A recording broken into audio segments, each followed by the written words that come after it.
തൊഴിൽ തട്ടിപ്പിന് ഇരയായി റഷ്യൻ കൂലിപ്പട്ടാളത്തിൽ ചേർന്ന തൃശൂർ സ്വദേശി ബിനിൽ കൊല്ലപ്പെട്ടത് ഡ്രോൺ ആക്രമണത്തിൽ നിന്ന് ചികിത്സയിലുള്ള ജെയിൻ സുഹൃത്തിനയച്ച സന്ദേശത്തിലാണ് ജെയിൻ ഇക്കാര്യം അറിയിച്ചത്.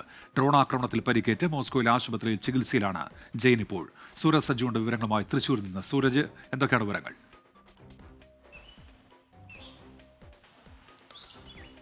ഉന്മേഷ്, ഈ ഡ്രോൺ ആക്രമണത്തിലാണ് ഈ ബിനിൽ കൊല്ലപ്പെട്ടത് എന്ന വിവരങ്ങളാണ് ഇപ്പോൾ പുറത്തു വരുന്നത്. അതായത് ഈ മാസം 5-ാം തീയതിയാണ് ബിനിലിനെ രാത്രിയോടുകൂടി യുദ്ധമുഖത്തേക്ക്, അതായത് യുദ്ധമുഖത്തെ മുന്നണി പോരാളിയായി കൊണ്ടുപോകുന്നതെന്നുള്ളതാണ് ജെയിൻ ഇപ്പോൾ സുഹൃത്തിനയച്ച ഈ സന്ദേശത്തിൽ പറയുന്നത്.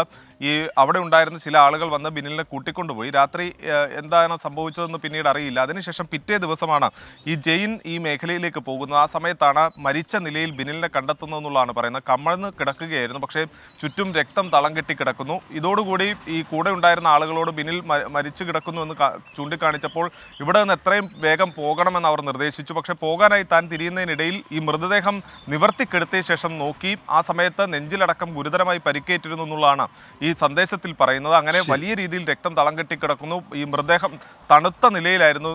പിന്നീട് തനിക്കും ഗുരുതരമായി പരിക്കേറ്റു. അതേ തുടർന്ന് തന്നെ ആശുപത്രിയിൽ പ്രവേശിക്കണമെന്ന് പറഞ്ഞതിനെ തുടർന്ന് മോസ്കോയിലെ ആശുപത്രിയിൽ പ്രവേശിപ്പിക്കുകയുമായിരുന്നു എന്നുള്ളതാണ് പറയുന്നത്. സൂരജ് സജി, തൃശ്ശൂരിൽ നിന്ന്.